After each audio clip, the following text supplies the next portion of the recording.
Whether you're in bronze, plat, top 500, or anything in between, you need advice to get to the next level. That's why in this video, we're going to give you tips and strategies you can incorporate for every single rank. Now, it says that only 10% of you are subscribed, but I want to earn that subscription. So let me know down below what video I need to make to get that sub from you, and I'll get right on it, and let's get back into the video. Now, the first rank is definitely bronze, the Wild West of Marvel Rivals. And at this rank, there are a couple of common mistakes that players are making that is preventing them from getting out of bronze. The first thing is just familiarity. There's a lot of characters in Marvel Rivals, a lot of maps, a lot of things to learn, and especially if this is your first hero shooter, you're gonna be freaking lost. That's just normal. You gotta play a certain amount of reps at the game. Play a lot of games, try every character so you can understand what those characters do, and just try to take it all in. Don't rush to try to be good right away, especially when you just jumped into the game.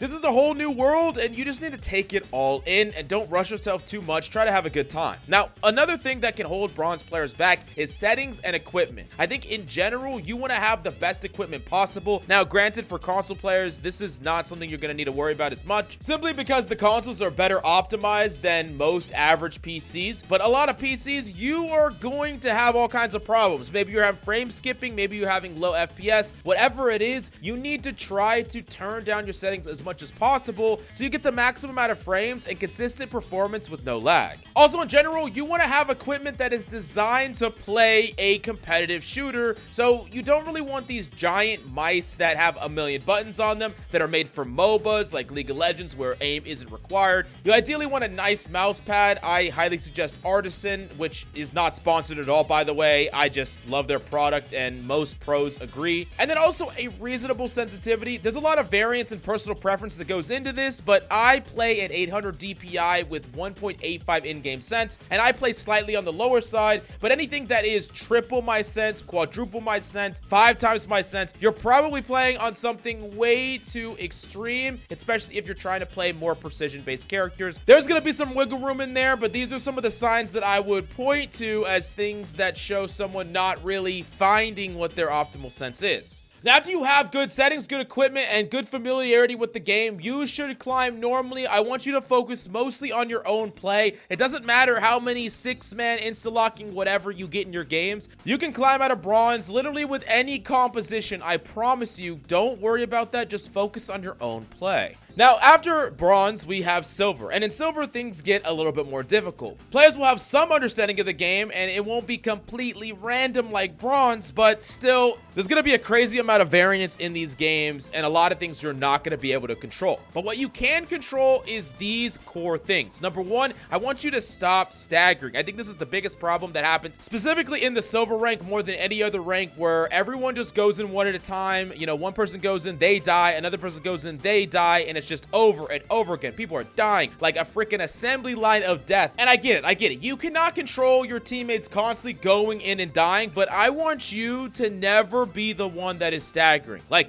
you cannot stop your teammates from staggering. You cannot stop them from inting. You can't do any of that, but you cannot become one of them. And I promise you, if you are the one person that is not staggering, you're trying to group up with your team as best you can, going in with the largest group of players that reasonably goes into a fight, you will win way more because everyone else around you is not paying attention to this at all. Look at where your team are, try to go with your team as much as possible, and I know that every single person that kind of logs in wants to be a leader. They all think that they're going in at the same time their teammates. Sometimes it's best to be a follower. Look at what your team is doing and follow them, because they are not going to look at you and follow you. They are not even on the same page of you at any moment, so try to at the very least be on the same page as someone else. Now, I don't want to get too complicated about the things you need to learn and focus on, so these are the 2 things you need to focus on the most. Number 1 is your deaths. Where are you dying and how are you dying? Try not to die useless deaths. This has to do with staggering,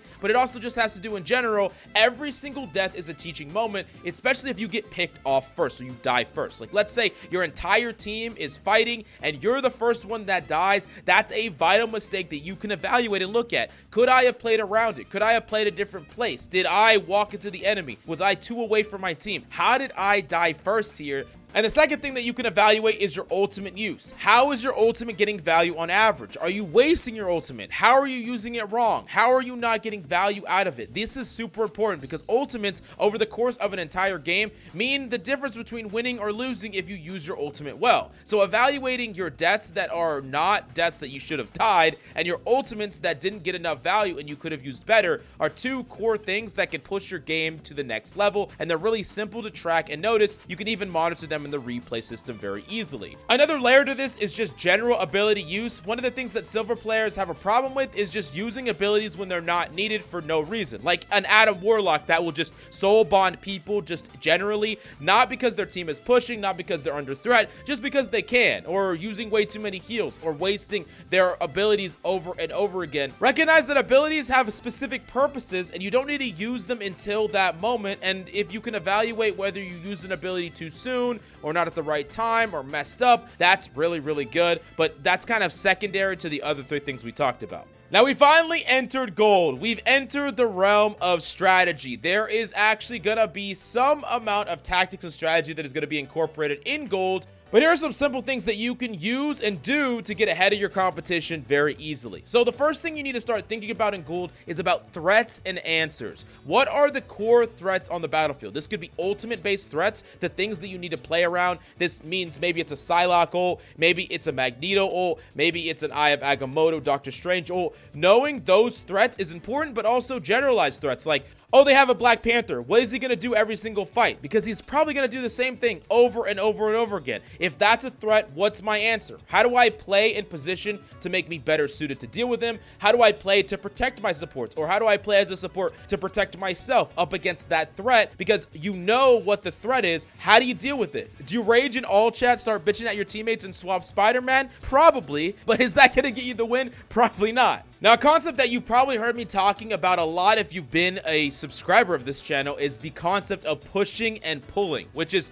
pushing in and being aggressive when you have an advantage and pulling back when you are at a disadvantage. So that advantage could be numbers, right? So like as enemies die, you should not be playing back, playing safe. You should be walking forward, pushing in and closing out the fight, killing every single person and trying to walk through, but also like monitoring what your teammates are doing. You don't want to be the only one pushing when your team is not, but as a general rule of thumb, you should be positioned more offensively, more aggressively when you have an advantage. And then when you lose people, you're trying to back up. And like as an idea here, if two equal sized or equal like strength teams collide, then there's kind of a parity. But if one has an advantage, it like eats the other. It will kind of destroy the other one. So if 6 people run into 4 people, the 4 people will die. If 3 people run into 1 person, the 1 person will die. And so the reason that you're backing up when your team is at a disadvantage is because you don't want to allow the enemy to overwhelm you, run you over with their numbers advantage. But if you back up as like 3 people, they have 6, but then like 2 of them get too aggressive trying to chase you down, they run into you. Well, guess what? Maybe your 3 eats their 2, you kill those 2, and now all of a sudden what was once a numbers advantage is like more leveled. Or you keep backing up, get respawns, and now you're back at parity. Now, a similar thing to this is when ultimates are used. Like, if a Lunar Snow ult or a Mantis ult is being invested by the enemy, you need to be pulling back relative to that. Apart from, like, some very specific play you're trying to pull off, you should not be pushing forward or actively fighting when someone is using an ultimate that is putting your team at a disadvantage when you're fighting them or putting their team at an advantage. So, it's similar with, like, Moldal ultimates, too. So, you like Dark Child or, like, Hulk ult. These are things that strengthen the power level of the enemy team, which means you don't want that team to run over you, so you want to back up, give space back. Pull is what we're talking about. Pull. This is a really core concept, but if you don't get it now, it's going to be really hard for you to learn it as time goes on.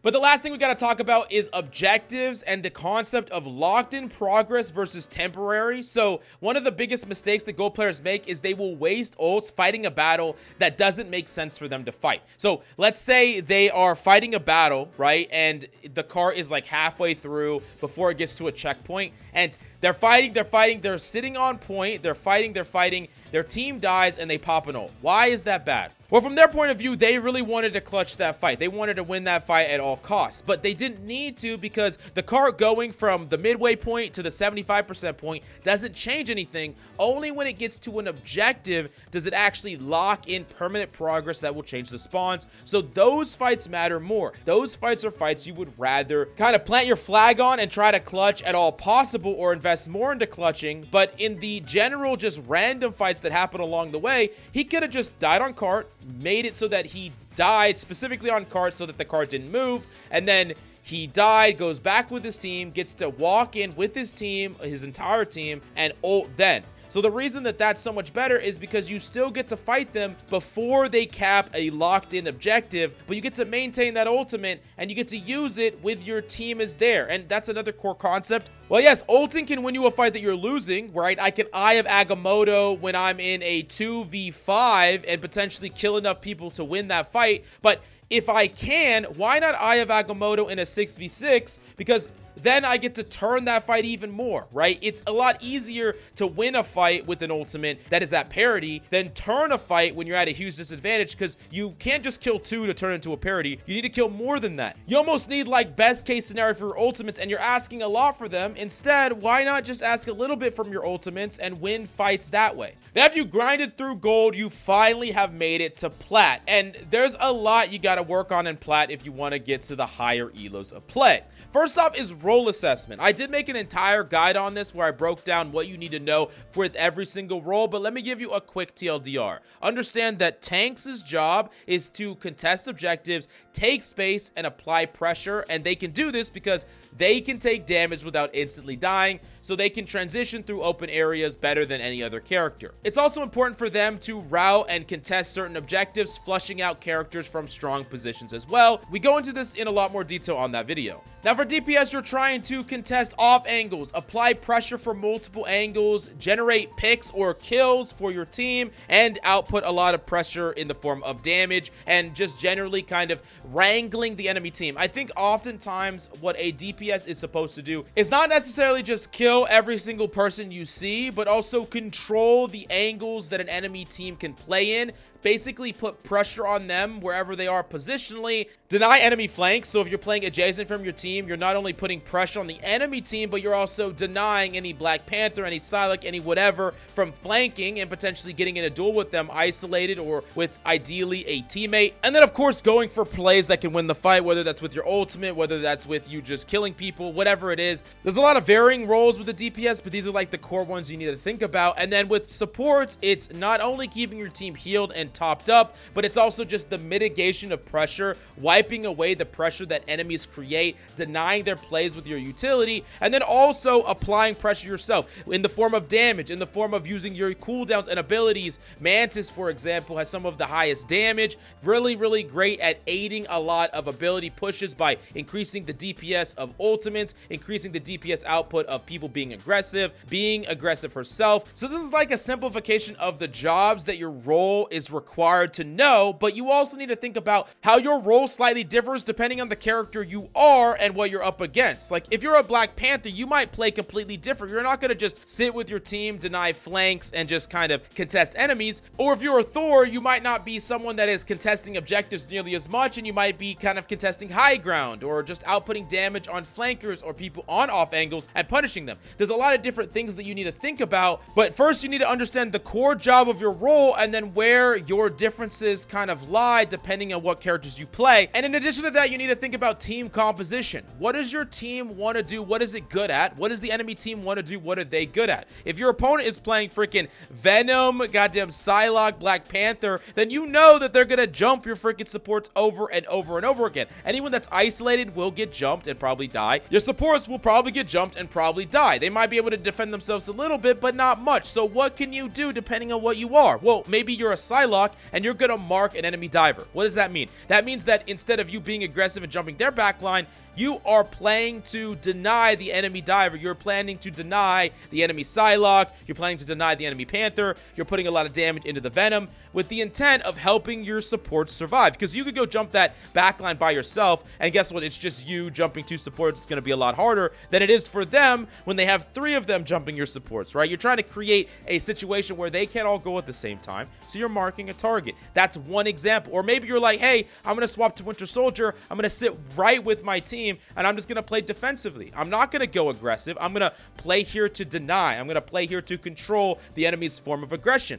But if the enemy is playing freaking Hawkeye Hela, you're not going to just sit with your team and just play AFK with your team outputting damage, because the Hela outranges you, the Hawkeye outranges you. You're not going to get any damage or value or plays in by playing super passive like that. But it's different if the enemy is a dive composition. So you got to understand, what is the opponent doing? What are they good at? How do you fit in there? Or if your team is playing a certain type of characters, what can you play that kind of doubles down on what your team is trying to do? These are some simple things that you could start thinking about. In addition to all that, you need to start thinking about team fight win conditions. How is your team going to win the fight, or how is the opponent's team going to win the fight? What ultimates do you have that can wipe the enemy team and win the fight? Let's say you got a Psylocke ult. I like using that example. It's pretty simple. But what ults do the opponents have that can shut it down? Maybe they got a Luna Snow ult, and maybe they have Loki's totems. Okay, well, maybe I put some aggression on Loki. I baited out his totems. I put a lot of aggression on Luna. Okay, she baited out her ultimate. I waited out. Now I re-hit with my ult. They don't have anything to stop it. I killed them. So this is what I need. I need this, and I need this to happen in order for me to use my ultimate and win the fight. But if I can pull it off, I kill a support or I kill 2. We win the fight. And yeah, that's a team fight win condition. But think about how I did that. I thought about what I had, how it's useful, and what I need to do in order to set up a condition where I can win with my ultimate. Because if I just run in there and pop my ultimate, I'm not going to win the fight with that. Now, of course, these plans get better if you're in a duo or trio or communicating with your team, but knowing what your plan is to kind of win the fight and what can stop that plan, that's the essence of building a good win condition. It can also be something that you can use to predict how the opponents are going to use their ultimates and how you can kind of shut that down. So let's say you know they have an Iron Man, he hasn't used an ult in a while. You're like, hey, this guy's going to kind of ult us. He's going to come around the rooftops in the retake. He's going to ult us all. Let me position someplace a little bit far away, maybe on a high ground, but I have line of sight there. The Iron Man, he pops out, maybe he kills 1 person because we're not stacked.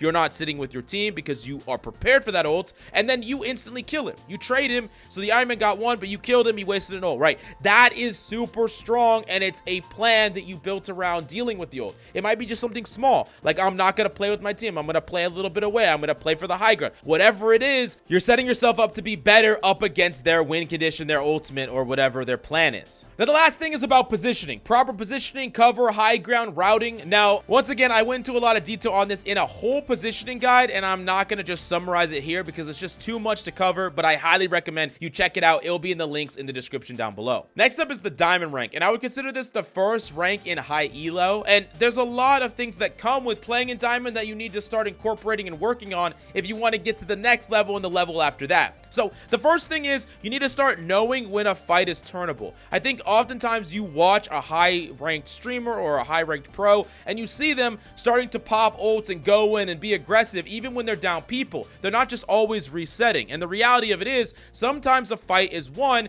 because the win conditions line up for you, even in a situation where you have a numbers disadvantage. Like, let's say you're 3 versus 6, but they don't have any support ults, they don't have any offensive ults, you have 2 ults, you know that your ults can wipe them, you can invest. Or maybe they're weak, they have no cooldowns, they have low resources, you can invest, you can push in. So knowing when a fight is turnable, that's really important. This is going to be something that comes with experience, but also something that you can notice by tracking different things. What cooldowns they have, what health do they have, who's alive, who's dead, what ultimates do they have. These are all things that if you start to track better, you'll know when you don't have anything stopping you from winning the fight other than the fact that they have more people, but that's not enough for them to win the fight, because if people can't do things, if they don't have the cooldowns, they don't have the abilities, they don't have the ultimates, they can't stop you from doing what you want to do, which means that you can still win. It's also generally good to go back and VOD review yourself and evaluate whether or not you should have just reset that fight or whether committing was was actually worthwhile there. And it's a lot easier to see in hindsight if you made the right call, and then you can reevaluate for next time and just get better and better at it over time. The other thing that you need to learn is the perfect timing on resets and reattempts, knowing when an opponent can still contest and there's still things that you have to be worried about. A lot of people think, hey, this fight is won, I already won this fight, but then the Doctor Strange portal's in, you all are standing on point, he ults 3 of y'all, and y'all lose the fight. This is something that happens so often, and you need to consider what is possible with the opponent's recontest and what ultimates you need to be prepared to play around. And similar to that, you need to know whether or not a fight is reasonable to take or not. Like, you run off on the site with your Luna ultimate, for instance, trying to stall the point, but your team is not in a position to come help you. Eventually it ends, you just die. You shouldn't have invested it. They might have capped that objective, but you could have just saved that for the next fight in the next objective, and then you get snowballed because they have ultimates. You don't have a Luna Snow ultimate. That is just one example of you not gauging what is possible, what is reasonable as a reattempt can come back to kind of snowball you or bite you back later. And it's really important for you to not make these mistakes. But if you can do it, it is super clutch to be able to. So you could err on the side of caution, but the good player, the high elo player, the better player would make the right call and still be able to invest and even win or give themselves a chance to win. And they kind of understand that limit, and you should as well.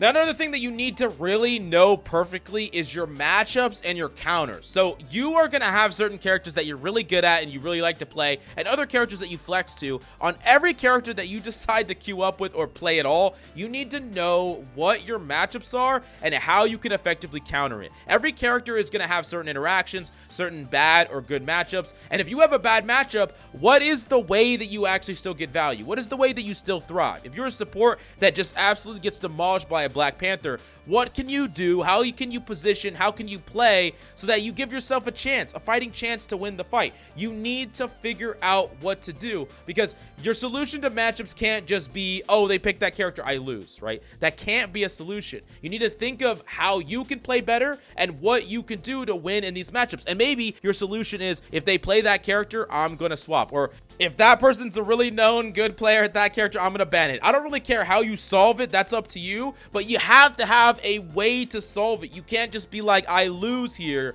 I can't do anything about it, and then blame the game, blame the matchups, blame the balance, whatever you want to do. That's not going to get you the dub. So you need to think about what you can do to be effective, and also, what are your good matchups? What can you abuse? What can you farm? What characters can't do shit about you when you're kind of really enforcing your fight against them all the time? Who are you hunting? What can you do to just hunt them and farm them over and over again? The tiers of your opponents is like the same thing that rises your elo, okay? So that's what you need to do, okay? It's like your elo's on a boat, and their tiers is filling up the fucking flask, okay? But also, we got to consider that bans are in Diamond. I alluded to it before, but you cannot just be a one-trick here. I mean, I really don't encourage you being a one-trick anyways, but being flexible, especially in Diamond, Elo, and above, is important, because you might play so well you get target banned. You might have a team of a whole bunch of DPS players, and you just need a reasonable tank. Maybe they're amazing, and you could just win that game easily. And in general, you could also have people locking your main. So being flexible is just generally really important in Diamond, Elo, and beyond. I wouldn't say be overly flexible, like don't swap to everything and never play the characters you're good at again. Like still force or try to force the characters you like to play as much as reasonable, but you still want to be able to still win the games where no one else swaps for you, or no one else can play like a reasonable character. You don't want to like need just a placeholder tank, but you're either so bad at tank that you can't play that placeholder, you're an active liability, or you just don't swap and just lose a game that you had great DPS, you had great supports, you could have won that game easily. Don't just throw these games away for no reason. And even within your role, you want to have other characters you could rely on when your character is having bad matchups or just getting shut down or countered. And I think that this is a great elo once you hit to get a second account and grind it up to this elo, learning other characters, learning characters outside your role, learning other characters within your role so that you can play them at a high level. I did something very similar with Thor because I had no idea how to play Thor. I grinded another account, practiced the character, got the character to the level that I wanted them, climbed the character, and now Thor is one of the characters I play the most. and it helped to round out my hero pool a lot better, and I think you should do something similar. Now, the last thing we'll talk about in Diamond is evaluating risk and reward. Understand that every play you go for comes with a certain amount of risk, right? You go for a flank on any character, you could just die. You could just get found out, the tank could turn on you, be like, what the fuck you doing here, and just kill you, right? It can happen, but you need to evaluate what is the risk, what is the reward here. Maybe there's constant pressure, maybe a flank is really unexpected, so you have an element of surprise, but recognize that there is a risk. But sometimes that risk is worth it. Sometimes your opponent is kind of going in crazy, going into your backline, they're getting kills, they're popping ultimates, but there's an opportunity for you to slip in and kill 2 supports. You might win the game if you do it. So there is a high reward there, but the risk is not really that high because you're probably going to lose the fight anyways. Understanding when there's times when you can take a more calculated risk that is worth the reward, and other times where maybe you're winning a fight and you shouldn't be taking a crazy risky reward because you just don't need it. You're going to win it anyway. So this is something that you should start thinking about more and more as you get past the Diamond Elo. Now we're in Grandmaster, and there's a lot that players got to work on, myself included as a GM2 player. Let's talk about what I could do and anyone could do to get past this rank. The first thing is flex mastery or hero mastery. So you want to be good and flexible, but you need to be absolutely insane on all the heroes you play. Like, it's okay to be someone that doesn't flex all that much, but when you do flex, you should not flex to a character that you kind of suck at. One of the problems I keep running into is that I can play a really good Winter Soldier, a really good Psylocke, a reasonable Mantis, and a good Thor, but if I'm solo tank, Thor absolutely sucks at solo tank, and I cannot play like Doctor Strange, and my Magneto kind of sucks. So when I have to flex to those characters, we lose, and if I have to solo Thor, we probably lose. So yeah, that's not a great solution. Now, if I played in a squad with another tank player, probably, but I primarily solo queue and I can't do that, so I run into these problems. So maybe I should try to become more flexible, learn some other characters that are actually better at solo tanking, and maybe I would be less of a liability when I am forced onto those roles. The other solution is just to get so goddamn cracked at my other mains that it just doesn't matter and just win the games anyways, and maybe that's the right solution. But I really think that in general, the less flexible you are, the more absolutely cracked you have to be. Like, if you're not flexible, you need to be so goddamn good at your heroes that people want to target ban you over and over again, but you still have another character that you can play to a high level. Now, have you ever had those games where the enemy team just gets some momentum, they ult you, take an objective, then they ult you again, and then they take the next objective? They're kind of snowballing through. In those games, as a Grandmaster, you need to find a way, no matter what role you're playing, to nickel and dime your way to victory. So in another world where there's some other player there, you're gonna lose that game, but you are gonna find ways, simple things, to get kills here, use good ults here, turn a fight that would have been a loss, slow down their momentum, because it's so common where a team is getting rolled, but one player does just enough to kind of hold off that snowball. They turn a couple of fights that could have just ended the game outright if that fight just allowed it, if they just allowed that fight to happen, and then they roll back on offense and they win a game that they really had to be the difference maker. Like, and the small things add up here. The small fights you win add up here. You don't really know when something is not going to matter, but being consistently, trying to make valuable plays throughout the whole game can be the thing that matters. Yeah, sometimes you're going to play really, really well in a game and you lose, but that's okay because you're going to win so many other games that another player without your level of mental, without your level of playmaking ability, would have lost that game 100%. The other thing you need to learn to do is shutting down problematic players and strategies. You're going to start running into players that are absolutely cracked. Black Panthers that kill you in the blink of an eye. Iron Man Hulk duos that are just flying through the sky. There's going to be some crazy, amazing players, and you're not always going to be able to ban them away and just, dodge these players. You need to come up with a solution. You can't just be a dog where you lose to certain players every single time. I understand they're absolutely cracked, but you need to become cracked yourself. You need to become a menace yourself. You need to come up with ways and solutions to deal with these players. That's the only way forward. And then you need to start thinking steps ahead. This is something that is kind of a continuation of what we talked about in Diamond, but the better you can plan and position for things that will happen in the future, and the better you can predict how a fight will play out, the better and better you will be at dealing with everything. So positioning for ults, identifying what ults are available, how do you need a position to deal with that, to interrupt that? What abilities do you need to save? Like, how many times have you been a character that had the means to dodge an ultimate or an ability, but you didn't have the ability off cooldown? So let's say you're Cloak and Dagger, and you know that they have like an ultimate that could just kill you if you don't have your Fade, but if you have your Fade, you could save you and your other support, right? So now you also have a Black Panther coming after you. So that person's going to try to bait out your fade. Once your fade's out, the other person will use their ultimate and kill you. So now you need to position in a way that it's hard for the Black Panther to bait out your fade. You need to fight the Black Panther without getting your faded bait out so that you can use your fade to bait out the ultimate. You see how that's so many complex layers that requires you to position well, play well, come up with a game plan, and execute it all. And this is what is needed at the highest level of play. You use that fade, you lost. It's like you already lost the whole fight because you use an ability because someone is trying to bait it out. And everyone understands that this is what the game is about. Everyone understands that if you use your fade here, you're dead. So yeah, that's kind of the domino of things you need to think about. And that happens all the time. And the better and better you get at doing this, the better and better game plans you'll make, and the more and more you'll win or shut down really good plays, because everyone's trying to think of how do they win? What's their game plan? What's their win condition?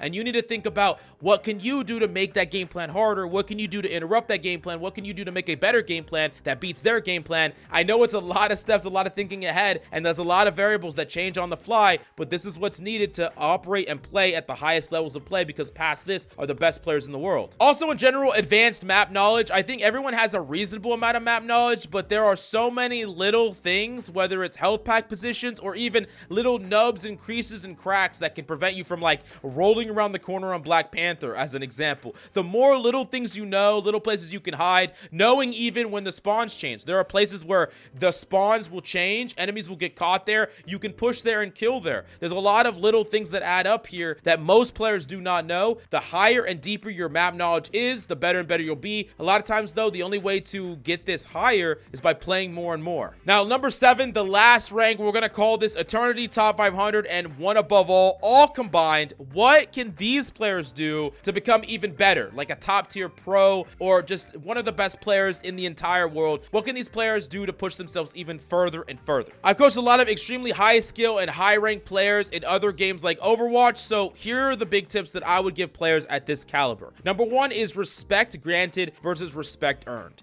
The key concept here is that you have to respect certain players mechanically to hit shots and abilities, to understand what ultimates you have and the opponents have, to understand win conditions. So you're kind of giving your opponents a lot of respect to certain things. I know they would do this. I know they would respond like this. I know they're mechanically going to hit this. So you're giving them a lot of respect, and you don't want to get punished. So you don't want to do things that doesn't respect them. You know, if you go in and you just psycho into 3 people, you disrespect them like that, and you think, oh, they're not going to hit the sleep on me. They're not going to shoot me. They will, and they'll kill you. So you need to respect them to a certain amount so you're not feeding, getting shut down, and dying. But on the flip side, over-respect turns into a flaw. Not going for plays, not trying to take over an entire lobby, not trying to enforce your will can turn into a flaw. And it's about finding that balance. Just what can I get away with here? Just how much respect do I have to give my opponents? In what ways can they mess up? In what ways can they not respond? In what ways can I still have high impact even over these really skillful players? You see, you're respecting them, you're respecting their skill, and you're still finding ways to overcome that in spite of all those things, but you're not disrespecting them so much that it turns into an error that you're constantly making that they can punish you for, because if you don't respect them enough, they will punish you. So it's about finding that perfect balance. Another thing you should think about is min-maxing your plays and decisions. So you know your interactions against like a certain character played at a high level, but what about a player playing that character at a top tier level, you know, a top 100 level? What is that player doing to be so much different than everyone else? And what can you do against that player? How can you still be effective?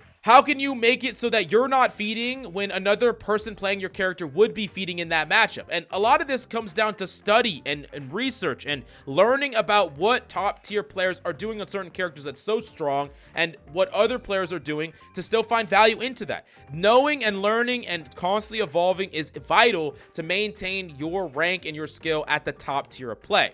Now, a lot of this comes down to VOD review. VOD reviewing yourself, VOD reviewing others. Watch yourself play. I think consistently, if you want to be a top tier player, you should be analyzing your own gameplay, especially the games that you don't do well. What could you have done better? How did you get shut down? And this is something that oftentimes pro players do all the time, where they're constantly reevaluating themselves. You could also get a second opinion on these VODs, have other top tier players that you play with watch your own VODs and give you comments, or coaches as well. This is the way to level up your gameplay even further. further and really find things to focus on that require constant effort and fine-tuning, because you're already a very good player. How could you become an even better and better and better player and find ways to get small edges against other players that are around the same caliber of player as you? Now, of course, you need tons and tons of repetition. Oftentimes at the highest levels of skill plateaus, and for 10 times the amount of hours you put in, you're not improving 10 times the rate anymore. You're improving a lot less. The higher and higher you get to the skill ceiling of games, and the further and further you push it, the more and more hours that are actually required for you to see any visible progress. Now, thankfully, the game is new, so you're still going to see tons of progress in your own skill right now, but really mass amounts of grinding, repetition, and scrimming at high levels. I would encourage you to scrim, find a team, participate in high-level tournaments, and try to, even chase the path to pro. Honestly, I think the Marvel Rivals esports scene is going to have a really bright future, and yeah, if you ever win a trophy someday, say, hey, I used to watch Coach Mills, and, I'll be happy. But anyways, I hope you learned something regardless of what rank you're in. Definitely let me know if you have any questions down below, and smash that like, subscribe. What are you waiting for? And I would really appreciate it. Thank you so much for coming by. I hope you enjoyed the video, and I'll see you next time.